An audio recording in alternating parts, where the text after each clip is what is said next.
churches. I love your heartbeat. I love your willing to risk it all. I love you have nothing left, and watching others fall. It's all on you. Don't live it to the churches. It's all on you. Don't live it to the churches. Don't live it to the churches. Don't live it to the churches. Podcast. That's all I know. We're here with Don't Leave It to the Judges podcast. I'm here with Patty Broken Skull. Patty, that's all I got. All right. That's what we got. That's the excitement for this week. Even though this card was not bad, dude. This was not something to really complain about. You know, I didn't hate it. But before we get into that, we got to talk about some news, dude. Because, you know, Jake Paul has always been like 6 degrees of separation from the UFC. I mean, his brother's in the fucking WWE. He's part of the TKO shit. Well, a lot of fighters have seen him in the ring. Happily. But the fighter who's talking shit right now, right back to Jake, is not somebody that I would ever want to see in there with him. And it's Valentina Shevchenko. Basically because Jake Paul's sort of talking shit about the fighter pay and mocking some of the events and what have you. And Shevchenko's basically like, anyone in this organization would kill you. Daring him basically to get into the octagon. Hey man, duh. Because no, I don't think that you have to be like 75 years old to be taking anything he's done in boxing seriously. You have to be 75 years old to take anything that's happened in boxing in the past 20 years seriously. Like you have to. It doesn't matter anymore. That shit is dead as fuck. It is so boring. I mean, to the point where big name influencers can put on their own boxing events because these boxers need somewhere to go. Just kidding. They're not real boxers. They're just average, everyday people who might stream. They get to go put on gloves and have a sanctioned event in fucking Florida. Like, this is where boxing has gotten. They're not having sanctioned UFC fights under the banner of fucking, like, you know, I Show Speed. That's not happening. But yet here's, you know, guys like Aiden Ross fully doing boxing events, having people like Andrew Tate put on the gloves. That's because boxing is a clown sport, folks. Can we be honest? So Jake Paul, if you want anybody to take you seriously as a guy who has power, let's see you do it when someone's after your neck. Until then, shh. Just shut up, dude. Don't make your AI movies with your brother. Go clap for him in the stands in the audience of a fucking WWE event. And that's it. What do you think, man? Yeah. I can't picture the guy ever getting into the UFC cage. And, you know, to be honest, I'm sure some people would disagree with me, but I'm not hating this card he's putting together for Netflix with Rousey and Toronto. I mean, the undercard isn't even bad either. So. Okay, but then here's the argument from the thing I said at the beginning. If Jake Paul's doing this, do you think this acknowledges him as a fan?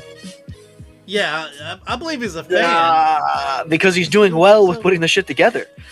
And also the marketing, he's so good at saying the thing that's going to get even someone like Shevchenko to say, you know what I mean? Like, out of pocket. Yeah. It seems like he generally is concerned about fighters' pay.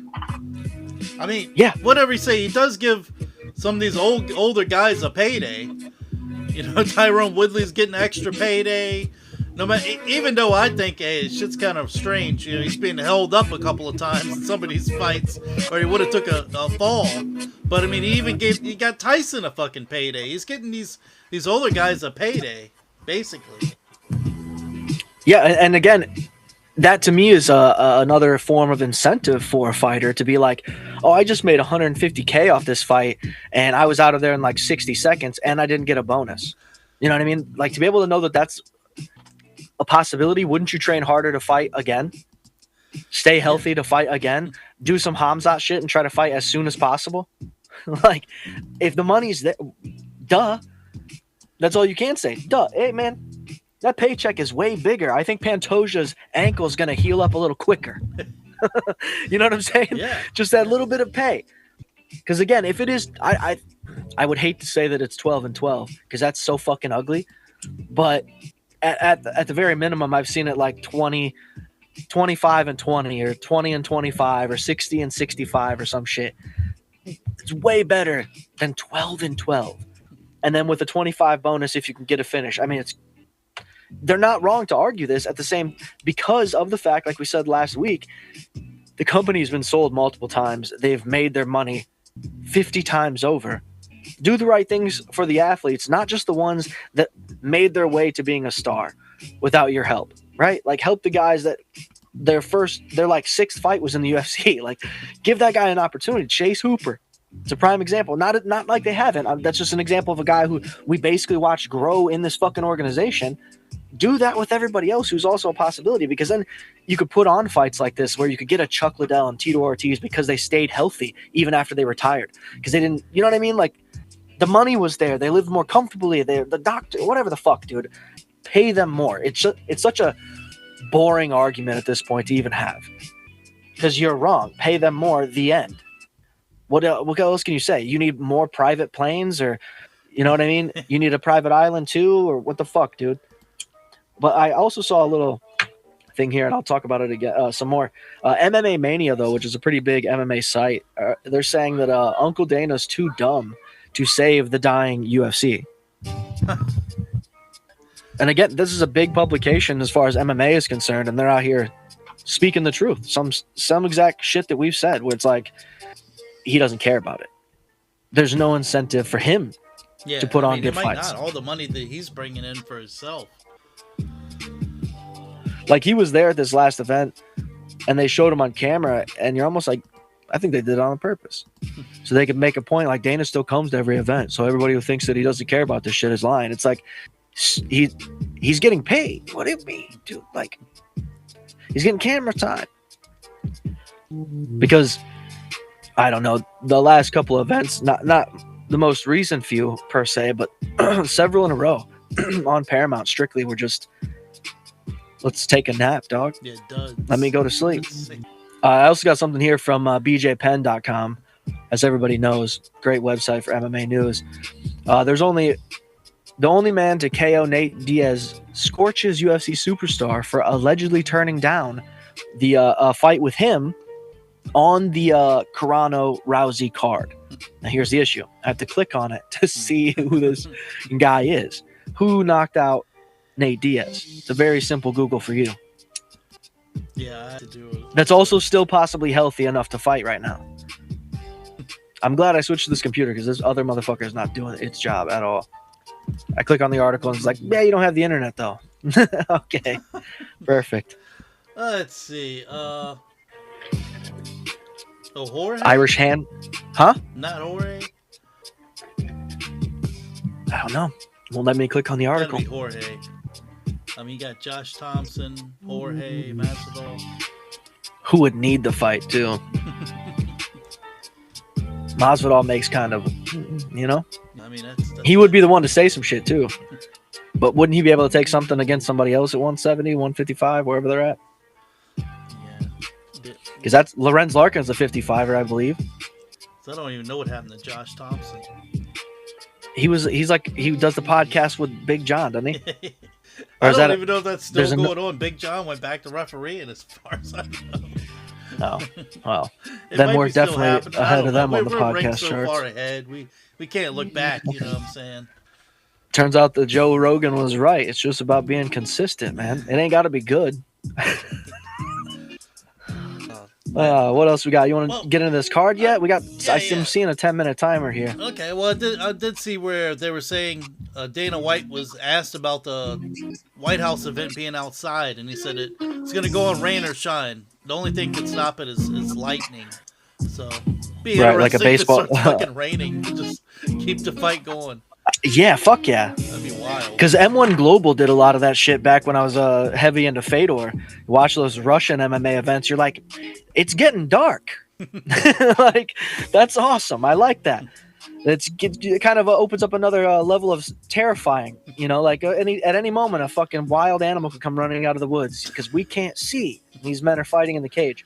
But yeah, I again, Sam knows, and maybe some of the podcast listeners know, but I've been going and watching a lot of the WWE shit and seeing some of these huge events outdoors at these stadiums. You're like, that is kind of fucking badass. There's something like very primal about it almost, you know?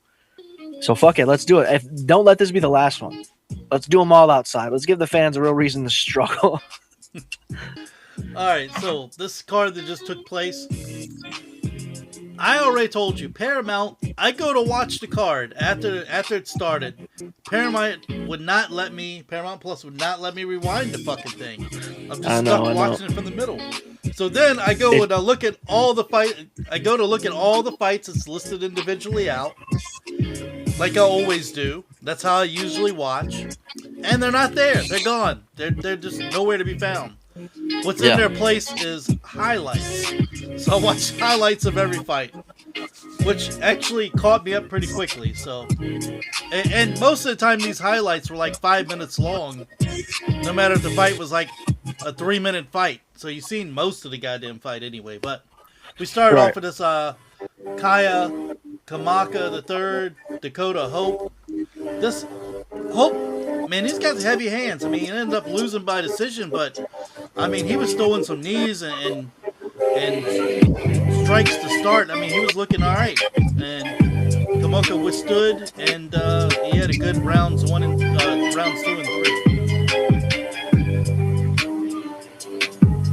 Let me see. Yeah, I came in on Trayshawn Gore and Azmat. Okay, well that's only the third fight. I couldn't go back to the beginning. Oh, so you had the same problem I had. Yeah, so Barboza, Gatto, Barboza just outworking. Gatto didn't do anything in this fight. She was just looked awful. I thought the fight basically should have been stopped at one point, but when she got kicked, she got fucking kicked. They took a point away from Barboza, and because I said she kicked her while she was learning, I paused it when she got kicked, and she was off the ground. The fight should have been done. She should have won. Not, oh yeah, you okay? You okay? Give her 5 minutes to recover. Fucking took a point away, and they were like, yeah, that's badass of her, ready to want to go ahead and fight. Okay, whatever. Yeah, all right. That was tough. This Trayshawn Gore fight was exactly what we said would be the only way he would win, is if this guy stuck his fucking neck under his arms. Yeah, it just took him way too long for it to be impressive. You know what I mean? Like, this was way too late in the fucking fight for anybody to give a shit. Oh, damn, it just makes everybody look at Bakoev or whatever the fuck as who cares anymore. Sorry. Yeah, and what an idiot. That's the only way you're going to lose to Gore is give up your neck. Yeah. Especially that late. I get it, like testing it in the beginning. Like I could fight out of it or whatever, being a little dry, still strong, stamina's up. But by that fucking third round with 1.5 minutes left, it's like, bro, no fucking way am I testing those waters again. I'm gonna test his best weapon. 3 rounds in, bro. I'm sleepy already. Get me out of here. Oh, Pereira, Haley Cowan. Haley Cowan looked terrible. She dipped her head way too many times, and I think Pereira just noticed it. Maybe she even saw tape in it prior, and just kneed the living shit out of her right when she came in and dipped her head. And I mean, she was pretty much done after that. Very herky-jerky striking style from Cowan. Still very, very green, I think. Darius Flowers, Lando Venata. Yeah. Darius Flowers, I mean, someone finally gets a UFC win. It had to happen between the two of them. And and Flowers, he missed weight, predicted on the last episode. Sure. But he slammed Venata a couple times in this fight, and he ended up slamming him right on his... I think he was holding his fucking arm. Now, I didn't catch it on the post-fight interview or any of that shit, but Venata grabbed his elbow. He hit pretty hard on the mat, and he was pretty much done after that. Yeah, it was kind of weird that we even saw, like you said last week, like these guys even on the roster. I was like, Lando Venata was like a guy. He was one of the guys at a certain point. He had that really fun spinning knockout. Who the fuck was that? Tony? No, who'd he catch? He caught somebody so clean, and that's what helped push him up. And then after that, I was like, okay, he's fighting big guys, and it ain't happening. Darius Flowers, what do you do with him now, though? Because it almost means nothing. Yeah, the guy's 13-8. I mean, what can he do? And you beat Lando Venado. Like, what the fuck do we do? All right. Costa, Nicole, Costa, round 2, body punch. He just power shots all night. This guy is like winding up, throwing with everything he's got. Yeah, I like that. Do that all the time. Change nothing. There's the next one, though. I'll tell you what, buddy. Surprised the shit out of me. Thomas Peterson. Like a dog. Like a true dog. Real trying to get in there. I felt like the first round was so boring. I thought there could have even almost been a finish if this Pat guy here I just didn't see fight in him like I saw Peterson. He was trying to stay on him, trying to close that distance. It worked for him. He got the victory. But again, this is a heavyweights that we're dealing with these days. I mean, I shut the lights off, somebody. It seemed like this Pat guy spent way too much time trying to get outmaneuver Peterson to try to get him stuck against the cage, and he never ever was able to do anything but get hit 5 times as many times as he landed 25 punches the whole fight. The Peterson's 164 punches. I mean, come the fuck. That's what I mean. He was just on him in his face trying to get it done. That's the problem. It's like you could make an argument that Peterson's a 205er. But then what is he good at 205? Who does he beat at 205? They both with the skill set, especially Pat. It's just, I don't know, man. The heavyweight division is so fucked. It's so fucked. This next fight, Delano, Ricciola, these guys stood and traded in front of each other. I mean, if you look at the scorecards, like one judge even had 30-26, but I mean, these guys were standing in front, just trading away. I mean, it was a very fun fight to watch. The highlights, it is. All right, this McMillan kid, man, Tommy McMillan, and this Italian dude, Zucchini, whatever the fuck his name is. McMillan's a fucking problem, my friend. Just landed lots of knees, kicks, body shots, used his reach, ends up putting him out in the first round. Now, who did he come out with again? Who was his team? Man, you gonna put me on the spot like that? I don't know. No, because I just thought you might have saw like a fighter in his corner that we saw in the Contender Series. I can't remember who it was because it like helped us vouch for him. Like, all right, he should be able to get it done. That's a good guy to have in your corner. I want to say it was somebody as simple as like Mike Brown, but I don't even think it was that. I think it was somebody else. Doesn't matter. The kids actually got it. I mean, the way he turned it around in the Contender Series and to come on and do this here. Not to say the person he was fighting was of caliber, but keeps his undefeated record for sure. Yeah, this guy definitely don't make Italians look good that he fought. All right, so the next fight is Ethan Ewing, Rafael Estevam. Dude, this Ethan Ewing kid, I mean, it's a fluke that he's even here. You know what I'm saying? They brought him in on late notice in his last fight. He comes in and has a win no one saw coming. And here against Rafael Estevam, dude, he's so fucking accurate. He kept the pressure on. He made Estevam look like an amateur, and Estevam was undefeated.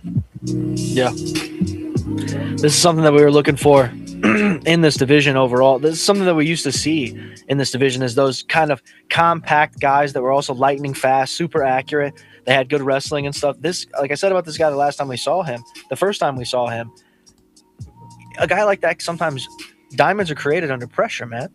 And that's maybe something that some of these guys are really looking for in this new era of fighters that we're going to see. The young guys coming up have a different motivation than, you know, I'm doing this because I live with my grandma and don't have anything else to do. It's like, no, man, I want to fucking be a champion. And if I have to fight the best guy my first fight, fucking so be it. Beautiful work. We're going to remember this name for sure. Yes, I'm ready to see this guy again. It was great. Now, this next fight, this Abdul Rahman, Brinson Ribiera, this wasn't even a competitive fight. Ribiera needs to be let go. Hopefully, he's gone. I'll tell you this much. Ribiera he's scary. he has this look of like calm when he fights, but I think Yankayev, however you say his name, this dude had a secondary calm because he got clipped a couple times. Ribeiro caught him a couple times that made him sort of look at him and like really hyper focus, if you will.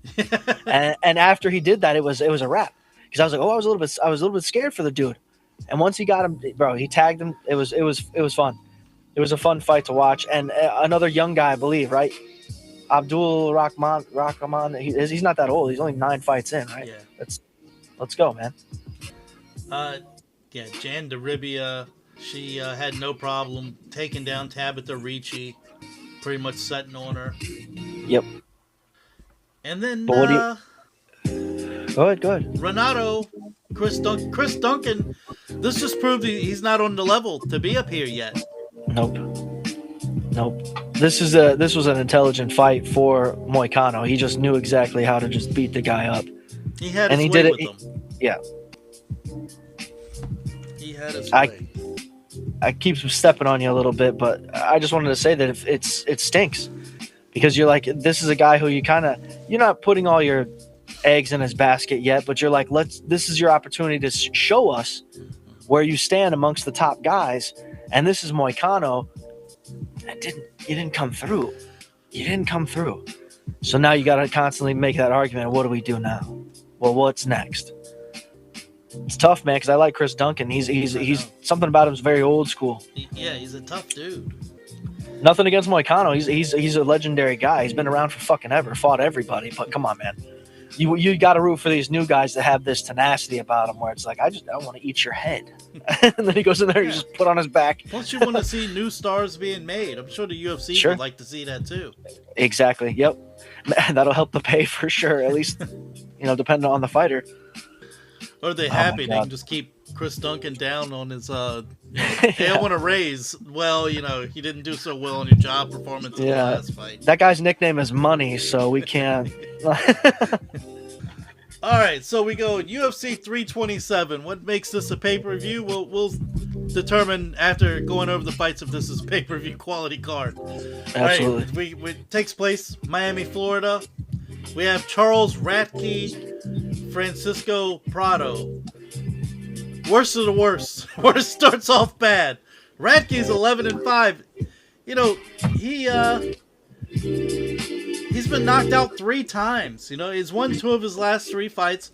Prada, I thought he had potential when he came in, but he's 1-4 in the UFC. He's only 23 years old. I mean, he's 12-4, but those 4 losses are very recent, and he's only got 1 UFC win. He's got 6 knockouts, 6 submission wins. I still think he's going to knock Ratke out. And if he proves me wrong, this guy would be 1-5 in a UFC. So then what do you do? That's always, I hate that we're not always that podcast, but you got to ask that question. Like, what do you do with this guy next? Again, he's going to have that UFC resume. Yeah, he didn't do well, but they'll put him on a card somewhere else for sure. Just because of the UFC fucking thing on his resume there. Kelvin Gastelum, Vicente Luque. All right, so Gastelum, his last finish was against Michael Bisping. I know I say that every time we see this guy, but back in 2017, all right, he just alternates wins and losses. His last 6 fights, he's never won more than 1. He's never lost more than 1 in a row. Right. His last fight was against Joe Pfeiffer. It was an extremely close fight. I mean, it didn't. I'm sorry, that was the second to last. His last loss was Pfeiffer. His last fight, he had a win against Dustin Schultz. But this guy can almost stand with anybody, I think, in my opinion. Luque, 23-12.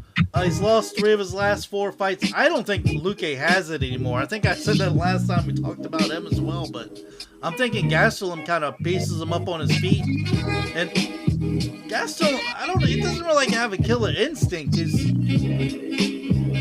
Maybe he'll finish him. He'll get his first finish since 2017. Yeah, I like Gastelum still. He's still a fun fighter to watch. It's one of those where he can't get down to the weight where he would be most successful.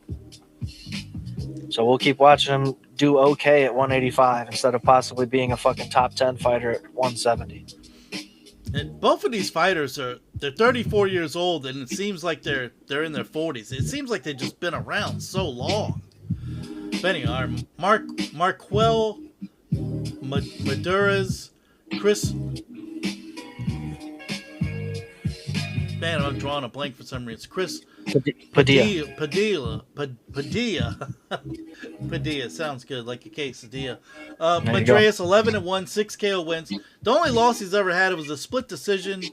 It's only the first time he's went to a third round in his whole career. He's now won 9 straight fights. He's 3-0 in the UFC after having that knockout win on the Contender Series. Padilla is 17-6, 9 KO, 5 sub wins. This guy is perplexing to me because his last 12 fights before he entered the UFC, he was 6-6. Like, I'm not even sure how he got signed with that resume, but now he's 4-0 in the UFC. 3 of them were finishes. He knocked out Ismail Bonfim in his last fight, and I think he wins this fight. He's faced a lot better fighters than Madreas has. Yeah, you'd like to see it, man, because again, it's 155, so you always want those new guys to try to get a streak going. You know, we can shit on whoever's record or even the guy that's 10-0. You can lose, man. It's okay. This lightweight division losing is almost like a badge of honor, depending on how the fight goes. We'll still remember you and talk about you could ride. I mean, Terrence McKinney was what? He's 55. I'm not like that's a guy who's sort of inconsistent, but boy, is he fun to watch. Yes, he's very exciting to watch. Tatiana Suarez, Lupe Godinez. Yeah, I mean, if you're into grappling and wrestling, this is like a dream come true right here. Yep. Both these girls, takedown skills. I'm thinking Suarez wins the decision. Yeah, I mean, I always like Lupe. You know, since we saw what she's done to get where she's at, it's very fun. But again, Tatiana's that veteran. She's been around. She didn't have that many fights, but she's definitely been around. She's fought some of the top people that are up there now, that are definitely the top people. So, Matauza Gamrot, Esteban Ribovics. These are 2 guys we need to see more of, or what's the point of them? You know, Gamrot, right. He's 35. He's from Poland. I mean, look at his record. He's 25-4. He works his way to the top, and then he's nowhere to go until he gets up there. He's lost 2 of his last 3. In his last fight, he was subbed out by Charles Oliveira. Ribovics is from Argentina. He's 15-2, 7 KO, 5 sub wins. He's won 4 of his last 5. He won a decision over Elves Brenner in his last fight, and I'm leaning toward him. I think maybe he wins by decision here. I think that's what the UFC wants. I think the UFC wants Ribovic to come in here and get Gamrot, so that way they can push a new guy into that upper echelon, fight those top guys. And this is going to be tough because Gamrot's, I mean, he's such a good grappler, but I don't know, man. This is going to be an interesting fight. Interesting, I'll say that. I'll tell you what, this is a fun fight next. Kevin Holland, Randy Brown. I mean, it feels like this fight should have happened like years ago. Right. No, Holland's 28-15. This guy has fought 5 times last year. You know, I love that. Some of these guys, you see them once every year. There's no point in it. Like those last 2 guys, like Gamrot. But, you know, he's lost his last 2. He's Brown 20-7. He's lost 2 of his last 3, but both of these guys are quick. They both have power. I give the quickness to Holland, the power to Brown. This is a tough one, man. This is a fucking tough one to call. Yeah. I'm thinking Brown might knock Holland out. Yeah, it depends on how much they want to play. It kind of could go either way. I think, you know, the talking or whatever that's going to happen, if Randy responds or it becomes that type of shit, it's going to be lame.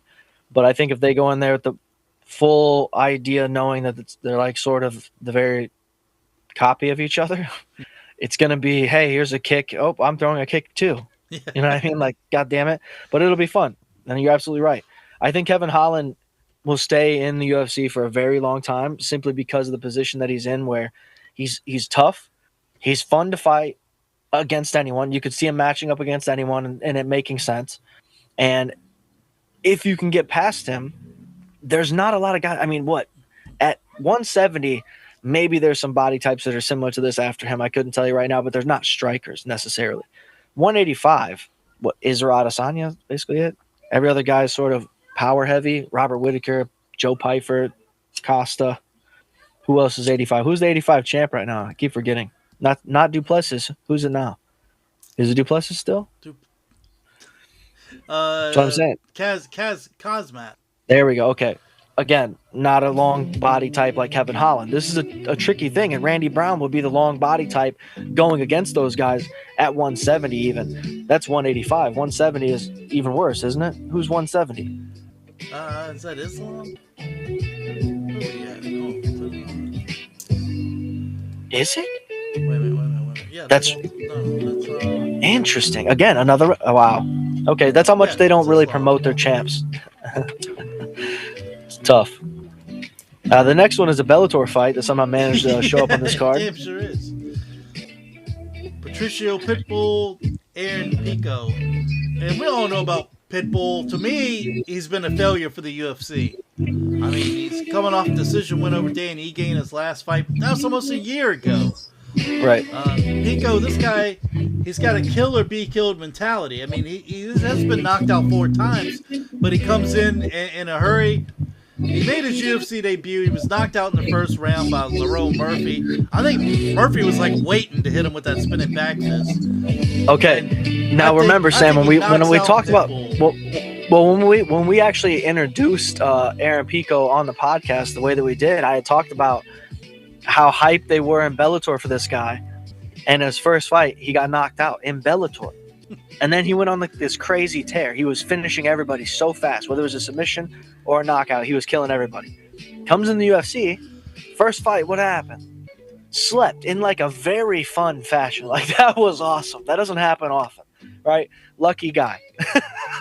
Now he's coming back again. I say he wins this one because that's what he did in Bellator. I think that's his strategy. He's like, I was just feeling it out, dude. I was just trying to show off. He was really selling for Lerone Murphy. He's like, look, dude, you're going to be pushed as the next champ. All right. I'm really going to sell for you. Do something wicked. I'll you know what I mean? I like that it's Pitbull because to me, that is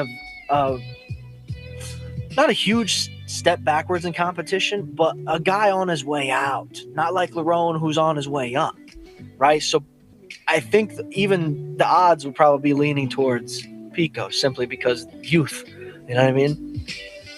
But Patricio's that veteran shit could easily make this a boring fucking fight. Yeah. Like, damn you for understanding the game. The longer it goes, the better off for Pitbull. Yeah, I'd say. And speaking of veterans, go ahead. Yeah. Cub Swanson at 42, Nate Landwehr at 37. I mean, okay, can I say right now before Sam gets it? I know he's got stuff that he's already written, but the first thing I think of when I see these two is I don't think it's going to last long. If it does, they're going to hit each other a whole bunch. And it's going to be a fucking firefight because that is all I've ever seen from this Nate dude. And Cub Swanson is game. He's just game. He likes that shit. What do you got? That's exactly Sam's like. That's what I have written down. I was just gonna say that I think Swanson's gonna come in here to try to knock him out quick, and I think the longer the fight goes on, the better the chances sway for Landwehr. Sure. Now, if I could really think of anybody that would be funny to make a run this late in their career, it would be Nate Landwehr. That would be because the crowd loves this guy too. They really like this guy. He's a fun fighter to watch. Again. I wish more fighters listen to this, and it sucks that they don't listen to the fans because we are those guys. This is how you do it, man. You can be a beloved fighter without ever necessarily coming close to a title shot. Right? There's guys that are like that, and you'll follow their career forever. That's why they get into these other places. You think Nate Landwehr and Cub Swanson doesn't also look good on a bare-knuckle fighting fucking organization? That's nuts. You're not watching. Give me a fucking break. It's the same thing with like a Nate Diaz. That still works, bro. He didn't necessarily become a champion ever, and people are still like, dude, him and any other organization on Netflix, whatever. I'm watching it. There's something I like about how he's going to fight the guy he's fighting. No matter what that guy does, you're going to see this man do his thing. And that's exactly what it goes back to WWE. It's like, just let me get my shit off. Let me get my shit off, and it'll help the crowd like me a little more. If you're not letting me get it off and you're not selling for me, bro, how are we going to do this? And now we're like, Lerone Murphy's a star. But Cub Swanson and this guy, these are older guys. We've seen them in here. We've watched them battle. There's so much tape where it's like, I don't know how much you could study to beat a guy like that, where it's like, oh, he's been in there 150 times. He's been in every position possible. He seems to be bad at these 3. I guess I'll try that. Otherwise, it's like, it's just a firefight. Whose chin is going to last the longest? Because again, both these guys can take damage. And here's the thing I'll say. Cub Swanson loses if he brings his whole family. Because he's done that too much, dude. Okay, don't do that. I like it. Oh, wow, this next fight. Go ahead, buddy. I mean, this makes it a pay-per-view already. Johnny Walker on a card? I'm buying a ticket. Johnny Walker. If this was like 5 years ago. But anyway. Sure. You got 2 light heavyweights who have no chins. Yeah, this is light heavyweight bout. So yeah. Reyes is 36, 15-5, 10 KO wins, 4 KO losses. He won his first. I'm gonna go over his whole history. Right, he won his first 12 pro fights, then he lost 4 fights in a row, and now he's won he won his next 3, and then he was knocked out in the first round of his last fight by Carlos Olberg. All right, so Walker is 33, 29 and 22-9. Man, I'm fucking up a lot tonight. 17 KO wins, 6 KO losses. I mean, this could be some Rocky double KO shit right here. I don't know. Johnny Walker, it's hard to say with this guy. You never know what Johnny Walker you're going to get. You're going to get the guy that's like, I gave up vaping, so now I'm like a whole new fighter. And comes in and starches someone. Or the Johnny Walker that just doesn't do shit. Yeah, because who was the guy? I mean, I've watched some like MMA documentaries where fighters have talked about fighters, especially basketball players. That's what it was, is the fucking Eastern European basketball players like Vlade Divac and Stojakovic from the Kings and shit, how they go smoke cigarettes after practice. You're like, other basketball players are like, what the fuck are you doing? And then they go score 27, hit all threes. It's guys like that exist in this place, and I'm not saying that that's what they do, but nonetheless, both these guys they're so high up on the card, first and foremost. But no, I don't know, man. I think Dominic Reyes is sort of easy work for him now. Because he's a better version of the Dominic Reyes that we saw fight John Jones. And Johnny Walker just is the same guy. The only thing about Walker is he's got that long-ass reach. But, other than that, you can get on there. I can see Reyes getting in there. Again, this is what I told Sam when we first saw Johnny Walker. Even when he would lose, you're like, they just so badly see this guy as a marketable thing. He's charismatic as all get out. He's got the build, too, to be so successful in this division, but he just can't stay consistent. I mean, this guy could be a pro wrestler. Yeah, speaking of pro wrestlers. He's got charisma. Speaking of pro wrestlers, the next guy, I mean, this is the fight that we've all been waiting for. Oh, I mean, who doesn't want to see Josh Hokett versus Curtis Blades? Because all I'm thinking is this is one of the first times I probably will ever have rooted for Curtis Blades. Well, we'll get to see if Hokett's wrestling's worth a shit or not, right? That's the only reason I'm saying I'm going Blades all day. All day. This is a 19-5 wrestler, striker in this division for a long time. Hokett's in trouble. This is one time that it'll be fun for Curtis Blades to win, but I'll still not care about hearing him talk on the mic. You know what I mean? Like, I get to skip Hokett completely talking on the mic. I'm not going to listen to Curtis Blades either. But it'll be fun to see Hokett get his first loss. Maybe that'll humble him. Maybe he'll have a different speech for his next one. I'll pay attention. This is crazy. This is 2 fights in a row for Curtis Blades to have him fighting a guy that's just coming in, basically.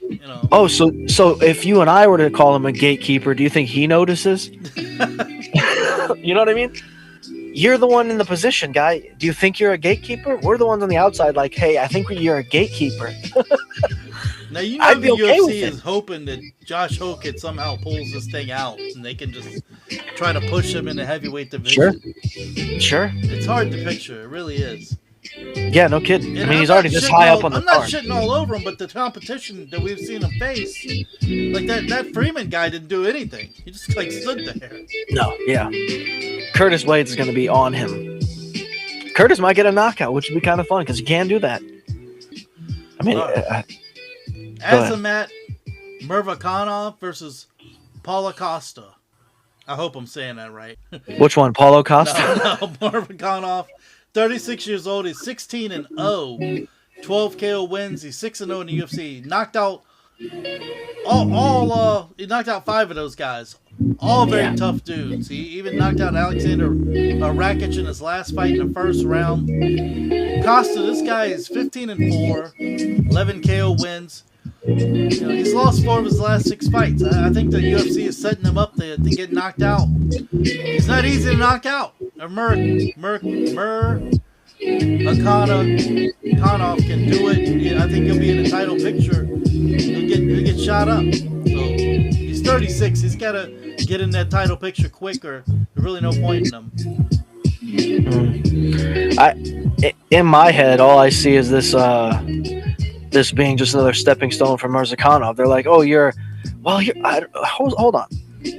I'm seeing this at 205. This is light heavyweight. Oh, right, which is not Paulo Costa's weight division. So he's going up. Oh, and this is his first. Okay, so this is his first at 205. Yeah, he's normally against 185. You're right. Yeah. This is gonna be tough. He's either gonna be really slow, or this is perfect. Because how many times have we said this about some of the guys at 85? Where you're like, dude, you got to go 170 or go up, bro. One of those is better for you, I promise. And here's Paulo Costa sort of taking that advice, being like, I could avoid the weight cut. I could go in there and be the faster guys, maybe even the stronger guy to some of these guys. But here's his first test, bro. Good fucking luck. But here's the problem. After this happens, if Murzakanov thrashes him, the argument's going to be, well, the weight cut, the weight thing was different for him, getting to 205. You know what I mean? That type of shit. And I hate that excuse. It's like, well, maybe he just wasn't ready for 205, and this was a hard guy to fight first. Give him somebody else, bro. All right, what do you got on this next one, my guy? The main event, Yuri Prochekov. I know I can't say it right. Carlos Ulberg. So Yuri, he's almost like a fucking robot. I mean, his last 2 fights, he had knockout wins in both of them. Jamal Hill, Clear Roundtree Jr., and like they didn't do any damage to this guy at all. This guy, he can take. I mean, of course, he's been knocked out 4 times in his career, but 2 of them were by Pereira. This guy can take so much fucking damage and still come at you. It's insane. So, and Ulberg, I mean, he's an interesting character. I mean, he came into UFC. He had a knockout win on the contender series. He fought Kennedy and Chukwui, and if I remember right, he had his way with him in the first round because this Kennedy guy, like, this is back when he was sleeping in round 1 for some reason. In round 2, he went crazy. But other than that, I mean, he's won 9 straight fights. So I mean, he knocked out Dominic Reyes in the first round of his last fight. This will just determine if he's ready or not. And I don't know, man. I really don't. It's hard to picture him knocking out Fury. It really is. I'm not saying he can't do it. I mean, I like Ulberg. It's a tough one. Well, I think out of these guys, I think Yuri really wants to be the champ. You know, he really wants to have that reign. He wants to defend that title. I think Ulberg also has that thing, but I also believe he's coming from somewhere else where he has something else to prove. That it's not like it was handed to him. You know what I mean? Yuri's had opportunities. He's got up there. He made a show. We know who he is. Yeah, he's gonna be an unforgettable guy to watch fight, no matter who he's fighting, and no matter if there's a title on the line. We know that already. But I think Ulberg is like, they don't believe. And that's more fun. because there's a little bit of that mystery there where it's like we've seen Yuri get up there, we've seen him have a bit of an opportunity, and fight the top guys and shit. Oldberg's like, I barely got started. I still kind of feel that way about him, and we talked about him. Well, he was the model guy and fighting that in Chukwe when he first came in, it wasn't Kennedy that very slow, arduous fight. It was like there's no faith in him, but then after that, it's been nothing but a tear and sort of like very technical, very pinpoint accuracy. The guy actually has that skill set outside of just being a big dude. He can touch you. When he touches you, it's tough to get back to recover. And I think he's getting a little bit more willing to engage early. And that's going to be a problem for, Yuri. Because Yuri, it's a little bit of a runaround, I think. He likes to play with you, a little cat and mouse type of thing. Bait you, I think I would say at least 3 rounds, probably. At minimum 3 rounds. These guys are going to be in there. But speaking of being in there, you want to be in there and help the show. W.GG. That is a energy in a packet. Okay, you can get it, set it on your counter, put one in your purse, in the back of your wallet, whatever, dude. Be prepared to get that energy whenever you need it. And you can get a 10% off code using Judges. That is the code. Surprise. You can also support by checking out our social media. Don't Leave It to the Judges pod, mostly. You can just type in Don't Leave It to the Judges because it's such a long name, no one else would dare use it. Okay? Type it in. You'll find us. Also, Judges MMA on YouTube. Listen to episodes. In your... People always say, well, you're driving to work. I don't think anybody's doing that. I think it's just like we're hanging out. Just sit around, put the podcast on a Bluetooth speaker in the middle of the room, and your boys just hang out and listen to us talk about fights, bro. That's how you should do it. It's better. It's real entertainment from real fans. People just like you. Well, we're not like you. We're different. But anyways, that's it, dude. Let's get out of here. Crawl Space. Check out the Crawl Space stuff. Comedy Crawl Space. Tectonic Cult. Music. All right. I say it in all of them. If you listen this far, you're insane. Yeah. Not Cruel Space. Crawl Space. All right, we're out. Yes, sir.